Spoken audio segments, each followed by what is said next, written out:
આમ તો દરેક દેશની પોતાની ખૂબીઓ હોય છે, પણ અમેરિકા વિશે એવું કહેવાય છે કે તમે જો યુએસ આખું ફરી લો તો પછી દુનિયાના બીજા કોઈ દેશ ફરવાની ખાસ જરૂર નથી રહેતી.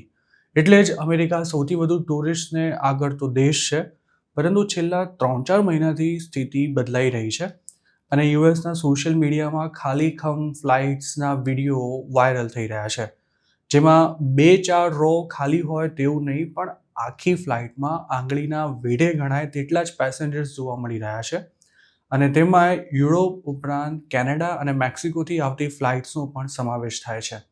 હજુ થોડા દિવસ પહેલાં જ લંડનથી ન્યૂયોર્ક આવેલી એક ખાલીકમ ફ્લાઇટના વિડીયોમાં પણ કંઈક આવા જ દ્રશ્યો જોવા મળ્યા હતા, જેમાં ક્રૂ મેમ્બર્સ જેટલા જ પેસેન્જર્સ આખી ફ્લાઇટમાં સવાર હતા.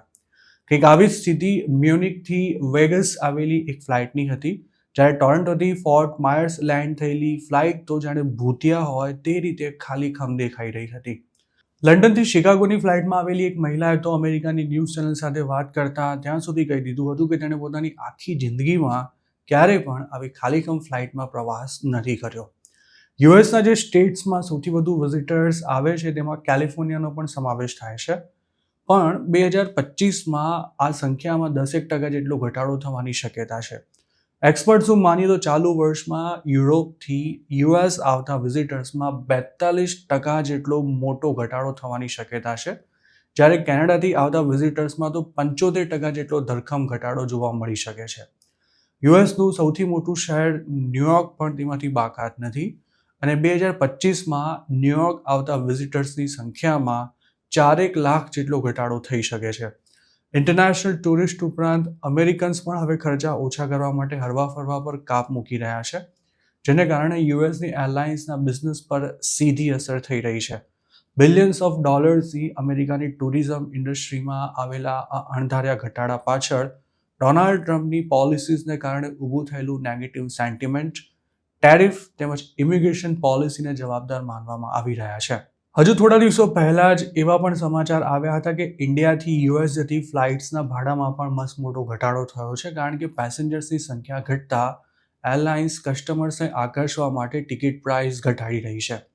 અમેરિકાએ છેલ્લા 4-5 મહિનામાં વેલિડ વિઝા પર આવેલા અનેક ટુરિસ્ટને વિઝા રિવોક કરી તેમને એરપોર્ટ પરથી જ પાછા કાઢ્યા છે અને ઘણાને તો લેવા દેવા વગરના જેલમાં પણ પૂરવામાં આવ્યા છે.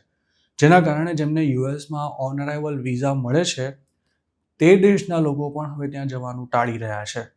2025નું વર્ષ અમેરિકાની ટુરિઝમ ઇન્ડસ્ટ્રી માટે ઘણું સારું રહેવાની શક્યતા હતી, કારણ કે આ વર્ષે યુએસ આવનારા ટુરિસ્ટનો આંકડો 6.5%ના વાર્ષિક વધારા સાથે 77.1 મિલિયન રહેશે તેવો અંદાજ હતો.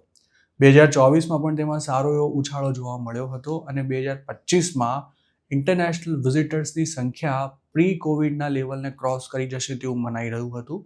પરંતુ હાલ એવું લાગી રહ્યું છે કે 2025નું વર્ષ હોટેલ્સ, એરલાઇન્સ અને ટુરિઝમ સેક્ટર સાથે સંકળાયેલા ઘણા બધા બિઝનેસીસ માટે ખાસું કપરું રહેવાનું છે. 2024માં માત્ર કેનેડાથી જ યુએસ આવેલા ટુરિસ્ટનો આંકડો 20.2 મિલિયન જેટલો રહ્યો હતો, પરંતુ ટ્રમ્પે પ્રેસિડેન્ટ બનતા પહેલાં જ કેનેડાને અમેરિકાનું 51મું સ્ટેટ કહીને ચીડવવાનું શરૂ કર્યું હતું અને તેમની પોલિસીને કારણે બંને દેશોના સંબંધો પણ ખૂબ જ તંગ બન્યા હતા, જે આજની તારીખે પણ નોર્મલ નથી થઈ શક્યા. અને કેનેડિયન્સમાં અમેરિકા પ્રત્યે જે ગુસ્સો જોવા મળી રહ્યો છે તેની સીધી અસર ટુરિઝમ પર પણ દેખાઈ રહી છે. ટુરિઝમ સિવાય યુએસ આવતા ઇન્ટરનેશનલ સ્ટુડન્ટ્સની સંખ્યા પણ ઘટી રહી છે, જેના કારણે પણ યુએસ જતી ફ્લાઇટ્સની સીટ્સ ખાલી દેવા મળી રહી છે.